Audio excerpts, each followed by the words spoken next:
it rolling, Bob? Is it rolling, Bob? Is it rolling, Bob? Hi there, and this is Chris Gregory, and this is Bob Dylan, A Head Full of Ideas, Season 3, and we're now on to episode 16, and we're halfway through talking about New Morning, a Pastoral Dream. New Morning is the 1970 album by Bob Dylan.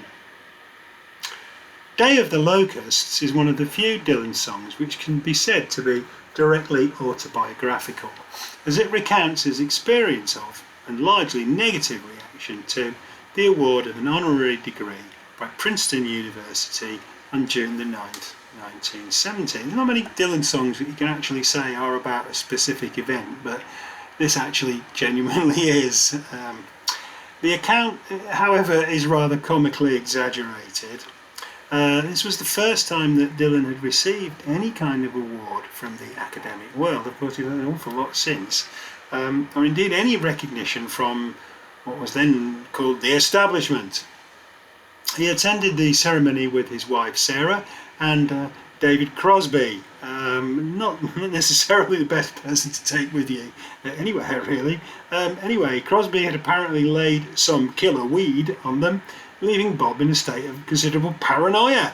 Initially he balked against having to don a cap and gown for the presentation, but later acceded. He was also rather freaked out by being referred to by one of the speakers as a spokesman for his generation, a label he was steadfastly trying to escape from at the time. The ceremony really was blighted by an invasion of locusts. It was held at an unfortunate time, as these crowds of insects only appeared every 17 years. The song is given a full band treatment, with Dylan leading on piano, Buzzy Phaeton on guitar, Al Cooper on organ, Harvey Brooks on bass, and Russ Conkle on drums. It features 4 verses with 4 full choruses of "And the locust sang off in the distance, and the locust sang such a sweet melody. The locust sang in a high whining trill. The locust sang, they were singing for me," with few variations. This plague of locusts has obvious biblical connotations, although Dylan doesn't milk this in any way. The title of the song also refers to Nathaniel West's rather wonderful satirical novel Day of the Locusts, which came out in 1939, in which a Hollywood film premiere turns into a violent riot.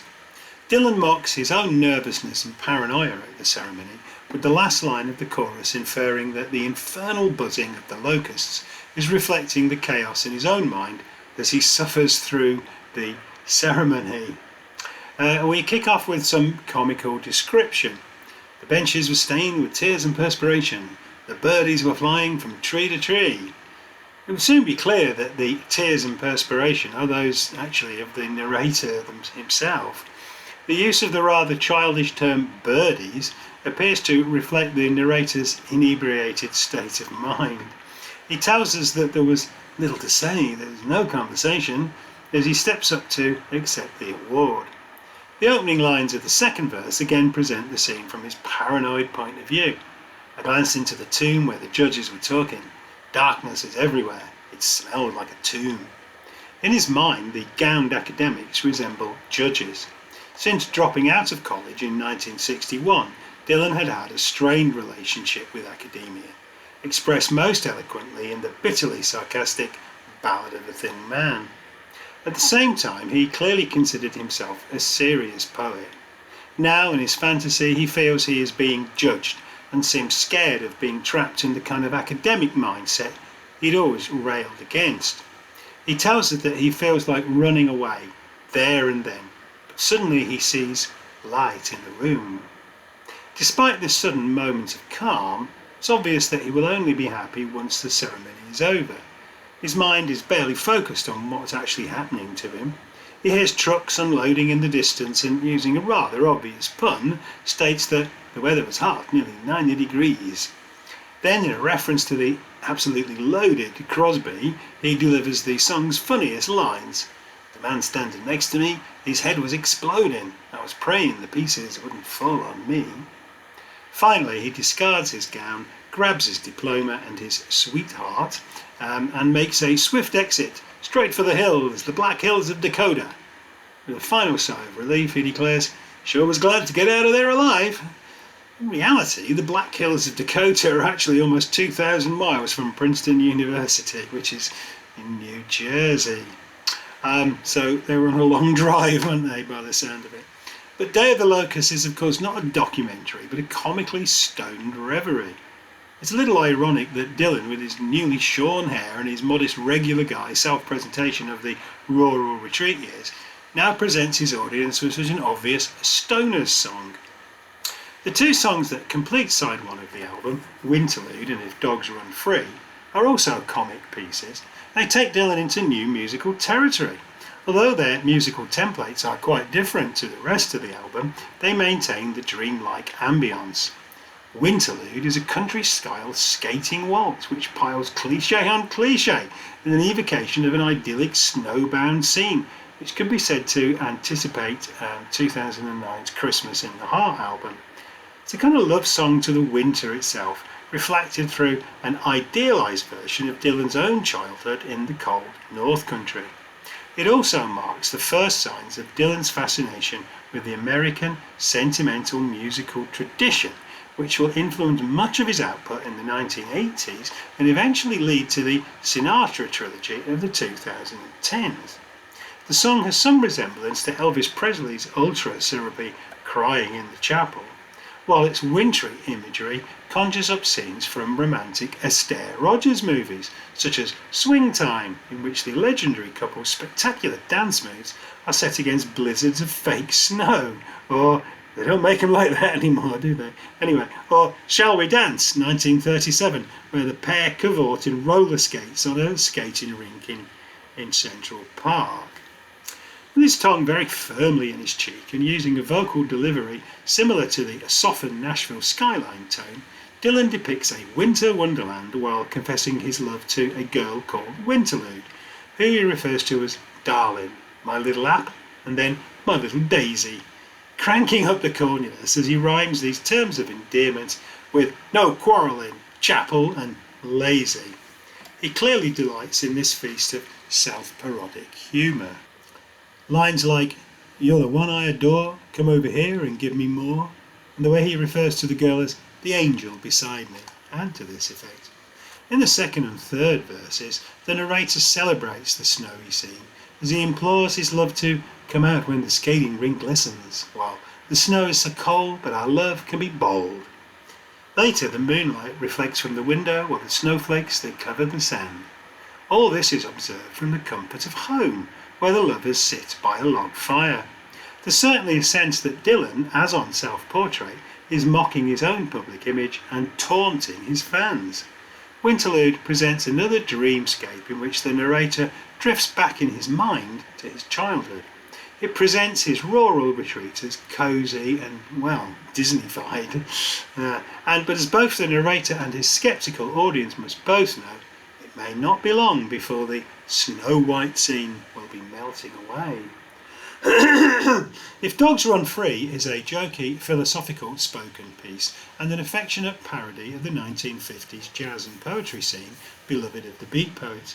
It features Al Cooper knocking out some jazzy riffs on the piano and Maretha Stewart supplying some delirious scat singing in between the verses. The lyrics consist of a rather flippant discourse on human freedom, as if Dylan is asserting his right to produce art that reflects his current situation rather than, as many of his fans and quite a few music journalists would like, continually repeating himself by reproducing the protests of his early period or the songs full of chains of flashing images of his 1965 to 66 output. The first take of the song, which is included on another Self-Portrait, is backed up by acoustic guitars, bass and drums, but the jazzy version fits much better with the beat-style lyrics, which give us the first of the song's rather odd and fanciful metaphors. If dogs run free, then why not we, across the sweeping plain? Later we get the Swamp of Time and two symphonies, one of two mules, trains and rain, and later a symphony and tapestry of rhyme.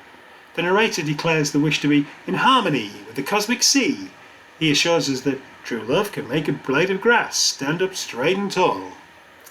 Dylan appears to be choosing some of these expressions for their cool sound and internal rhyme rather than any explicit meaning. But the use of musical imagery and what sound like improvised lyrics indicate that the song, despite being almost a mockery of serious poetry, expresses a genuine desire by the singer to be free from musical and lyrical constraints.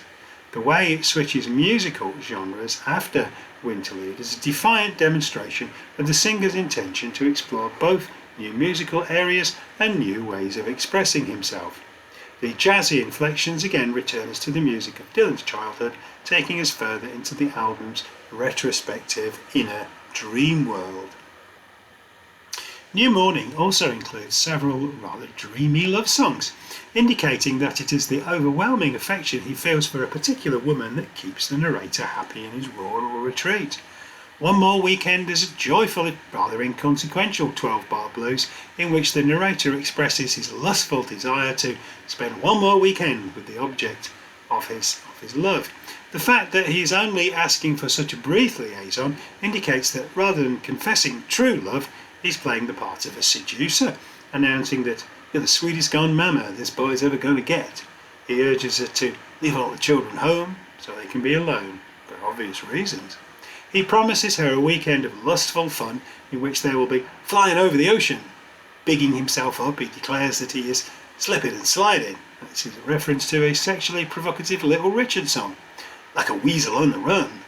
Later he tells us that he's like a rabbit in the wood, and tells her that, like a needle in a haystack, I'm going to find you yet, referring to the place where countryside lovers traditionally explore their passion. The song is another parodic exercise, with Dylan indulging in typically suggested blues imagery and cannot be said to be anything but a few minutes of frothy fun. The Man in Me, in contrast, is a skillfully constructed pop song in which the narrator tells us in all sincerity that the woman in his life has genuinely changed him. It features cooing female vocalists and Dylan very uncharacteristically filling the musical spaces with la-las. It is the only song where Dylan does this, but it's the kind of thing he used to turn his nose up against, I think. Anyway, the song carries a genuine emotional strength as well as being eminently hummable. It later found fame illustrating a dream sequence, significantly, in the Coen brothers' comic masterpiece, The Big Lebowski, featuring Jeff Bridges' ultimate slacker, the Dude, floating miraculously through the air. The song is influenced by the minimalism of the lyricists of the Great American Songbook. Its wistful supplications resemble those in show tunes such as Dooley Wilson's As Time Goes By or Haven Gillespie and Fred Coots's You Go to My Head. Both of these songs were later covered by Dylan on Triplicate 2017. And Willie Nelson's Crazy, immortalised by, of course, by Patrick Cline. Patrick Cline, immortalised by Patsy Cline. Yes, in which the narrators humble themselves in awe of their lovers. The recording benefits from a clever and attractive musical arrangement with organ and piano again intersecting. Dylan's vocal, especially on the la-las, is a little strained, which does add a certain level of pathos. The lyrics are fairly minimal, with half of the 3 short verses consisting of the chorus with its simple internal rhyme. Takes a woman like you to get through to the man in me. There's a slight variation in the second verse. Takes a woman like your kind to find the man in me. Dylan had rarely displayed such meekness in the past. Most of his early love songs had depicted his narrators as moving on from failed relationships. In many later songs, he'd been especially scathing towards the women being addressed. An exception was Tomorrow Was a Long Time from 1963, which had a declaration of very, very pure love, really, linked to pastoral imagery. It's not surprising that this song, which Dylan had never recorded, despite it being covered by many artists, including Elvis Presley, was reworked in the New Morning sessions for possible inclusion on the album. The remaining lines in the first verse consist of the self-effacing confession that the man in me will do nearly any task, but as for compensation, there's a little he will ask. In verse 2, we hear that storm clouds are raging all around my door. I think to myself, I can't take it anymore. a simple metaphor reminiscent of the standard stormy weather, written by Harold Arlen and Ted Curler. In the third verse, the narrator becomes even more self-deprecating. The man in me will hide sometimes to keep from being seen, but that's just because he doesn't want to turn into some machine. The song is so effective because the narrator sounds so genuinely determined to hold on to his basic humanity. We will never know whether his pleas to the woman will produce a response. Indeed, we find out nothing about the woman herself. The song is concerned entirely with the man's inner struggle with his own identity. The Man in Me demonstrates that Dylan himself felt that he needed to reconnect with some of the basic simplicities of life in order to regain inspiration, rather than churning out typical Dylan songs with machine-like efficiency. By adopting a hesitant tone, he conveys his vulnerability very movingly. But the high point of the song, partly because of how much it contrasts with verses, is the ecstatic thrill he delivers in the bridge section, in which he cries, "But oh, what a wonderful feeling, just to know that you're near, sets my heart a-reeling from my toes up to my ears." In these lines, in which the music builds in great intensity, the narrator lets the reticence of the verses go. The song can be seen as a plea to Dylan's audience to keep faith in him, despite the apparently strange turn his career has taken. These lines allow him a measured release of regretful emotion at having to hide sometimes from being seen.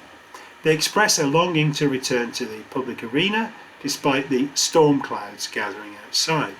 Yet, for the moment, we are left in no doubt that he will, at least for now, remain in hiding. Between the 1978 tour and 2011, the song featured fairly regularly in Dylan's set lists.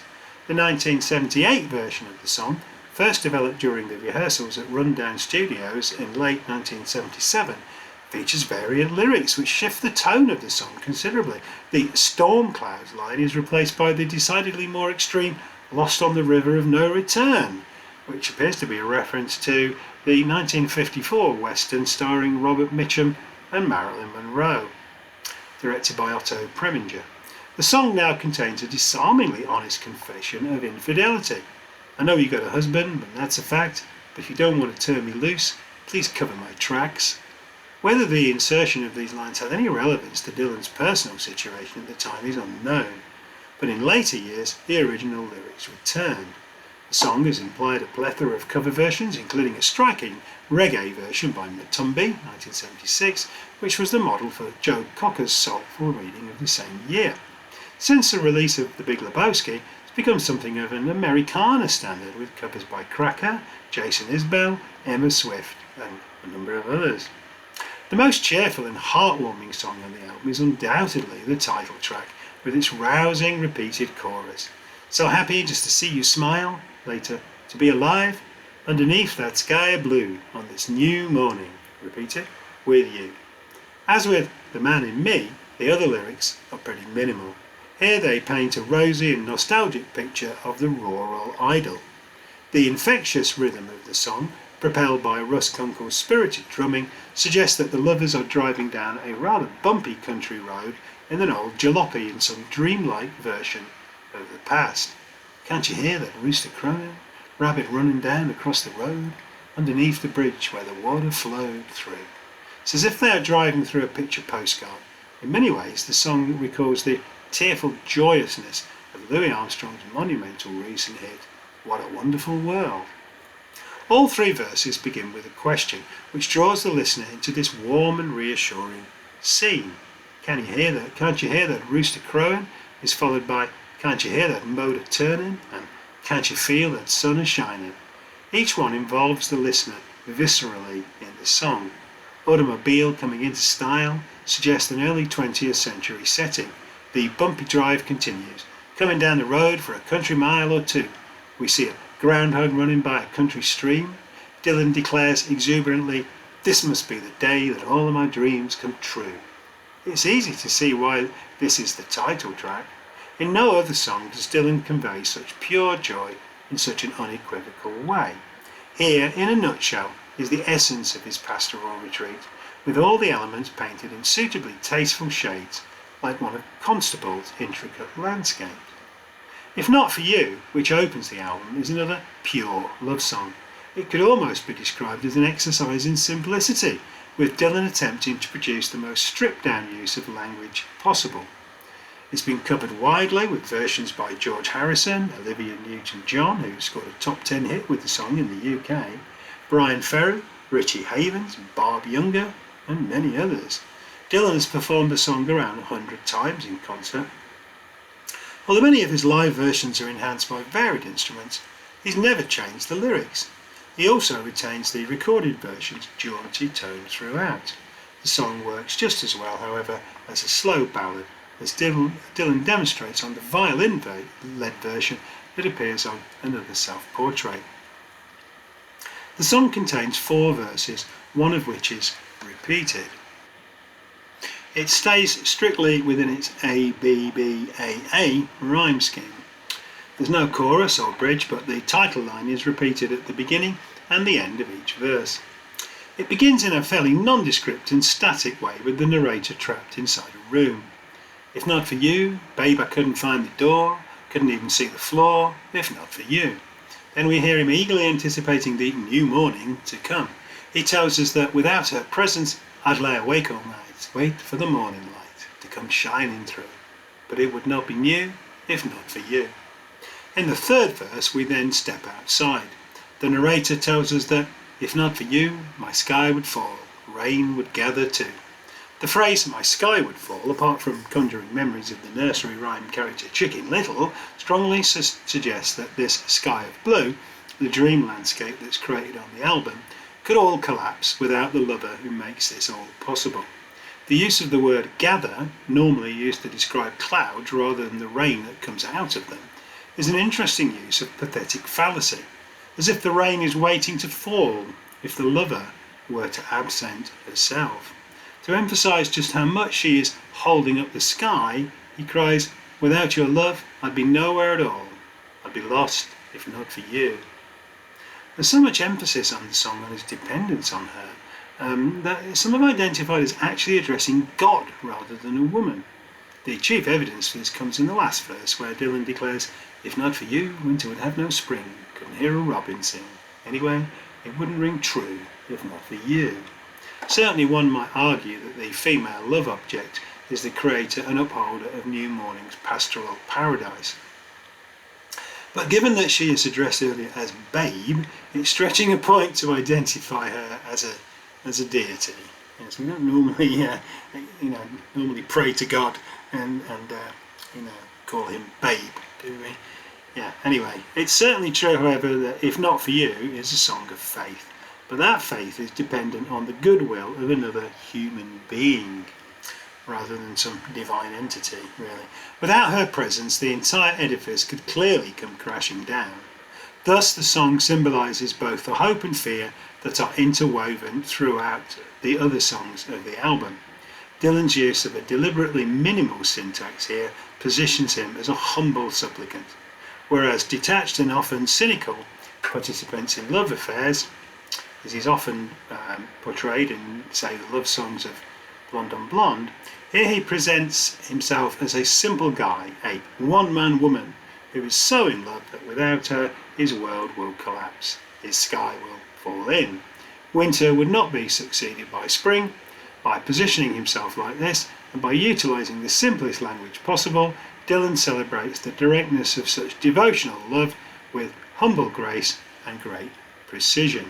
But what gives the song its inner power is the fact that the narrator is actually a fragile being who freely admits his dependence on the woman. New Morning seems to be bound together by the idea that simple faith in love can bring redemption. Dylan invests this conceit with a dreamy reverence throughout the album, inviting us rather shyly into his secret world. In the last 2 tracks, however, he moves, perhaps rather tentatively, into more conventionally religious areas. 3 Angels is a spoken word poem, which is the most dreamlike of all the tracks on the album. It takes us back to the idealised childhood Christmas of Winterlude. The music, which is dominated by washes of dreamy organ, resembles the backing for spoken word confessionals a popular subgenre of country music in which the singers delivered moral homilies to their audience. Examples are Wink Martindale's Deck of Cards and the sides that Hank Williams recorded as Luke the Drifter. Dylan uses this form knowingly, but with his tongue really very firmly in his cheek. The first lines, 3 angels up above the street, each one playing a horn, sound like the beginning of a cornball religious sermon or homily, but we hear that the angels are dressed in green robes with wings that stick out, and that they've been there since Christmas morn, which suggests that actually they are cheap shop-made dummies put there to publicise the store's Christmas sales. This may be one of Dylan's put-downs of the cheapening of religious icons, as in the famous line, flesh-coloured Christ that glow in the dark, although this is written a rather gently, more gentle kind of satire. From It's Alright Ma, I'm Only Bleeding. We are then presented with a series of surreal characters and situation. The wildest cat from Montana passes by in a flash, we're told, presumably referring to some kind of beatnik character straight out of On the Road. There's a splash of colour, a lady in a bright orange dress, a lorry carrying goods and a 10th Avenue bus going west. We may assume that we're in New York, as this suggests, but actually in that case the bus is going in the wrong direction. The narrative becomes weirder, telling us that the dogs and pigeons fly up and they flutter around. Presumably the dogs are flying with the pigeons. Have I misinterpreted that? Well, maybe. It's surreal, isn't it? So that's alright. Then, completely randomly, a man with a badge skips by. Now that's a line I always heard as a man with a bat skips by, but it is actually badge. We also see 3 fellas crawling on the way to work. Then Bob the Drifter, if you like, interjects, commenting that nobody stops to ask why. Dylan thus paints a picture of a weirdly twisted world, yet it is one in which the inhabitants merely carry on acting normally. That makes it weirder, doesn't it? A bakery truck is then seen parking under the spot where the angels stand high on their poles. The driver looks out of the window, trying to find one face in this concrete world full of souls. It is as if the entire scene is a rather fantastical, cartoonish representation of the concrete or material world, in which most people ignore the inherent strangeness that is all around them. What's missing, it seems, is a real spiritual dimension. This world is hollow. Finally, Dylan tells us that these fake angels do continue to play their horns, suggesting perhaps that this bizarre world will soon come to an end in some kind of revelatory judgment. As the song ends, we seem to be miraculously gliding up to the angels' level to share the observation that the whole earth in progression seems to pass by. Then Dylan the moralist interjects, but does anyone hear the music they play? Does anyone even try? The final question appears to sum up the entire existence of the ideal dream world depicted on the album. It suggests that the fantastical events are occurring just beneath the surface of the everyday world. In that hidden realm, ordinary life is illuminated by a kind of divine light which creates this bucolic paradise. The music which the angels play is the soundtrack to this paradisical state, but Dylan suggests here that most people are oblivious to it. This suggests again that humans can create a kind of heaven on earth if only they can become more aware of the wonders of existence itself. Yet a strong doubt is expressed that anything will really change. The angels are, after all, fake human creations, presumably fitted with repeating tapes in order to draw shoppers into the commercial world of Christmas shopping. Thus, the song and the whole album examines how human beings can balance materialism with spirituality.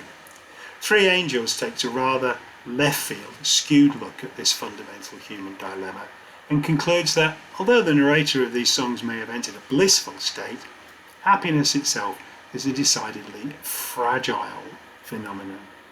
The song's final question is also ominous.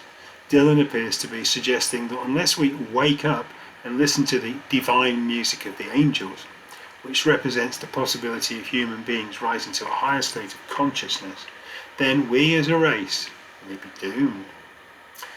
After this, there is, it seems, nothing left to do but pray. The final track, Father of Night, is based on the Jewish prayer, Amidha, I'm not sure I'm pronouncing that right, which is always recited in a standing position. The supplicants are expected to praise God, ask him for help, and give thanks. One English translation runs like this: Bless us, our Father, one and all, with the light of your face.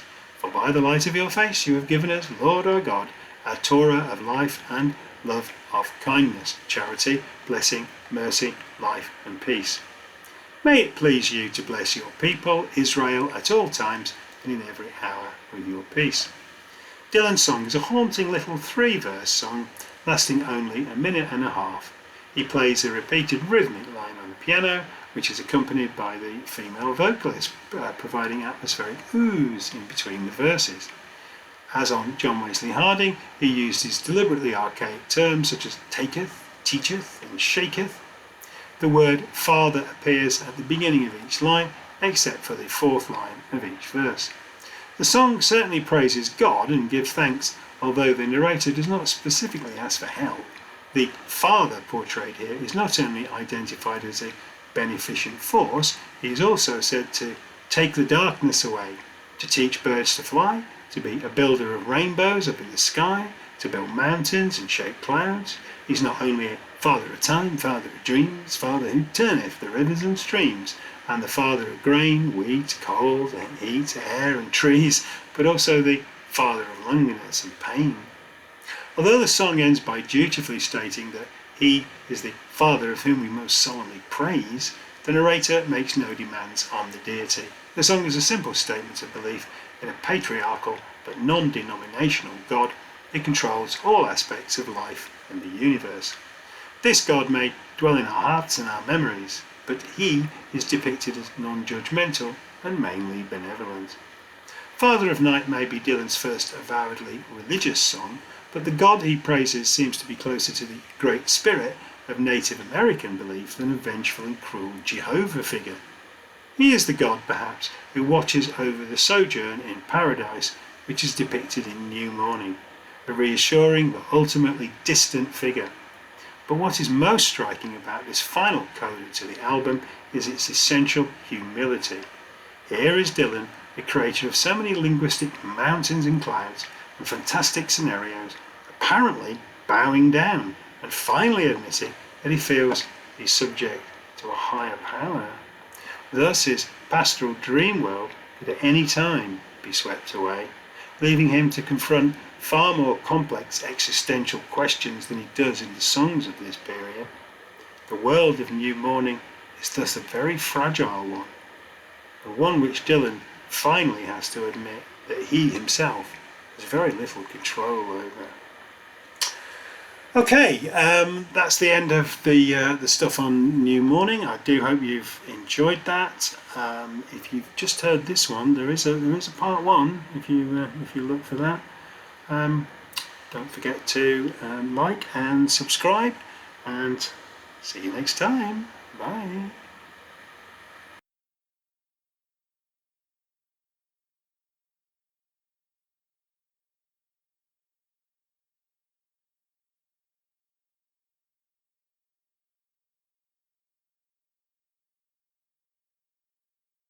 Is it rolling, Bob? Is it rolling, Bob? Is it rolling, Bob?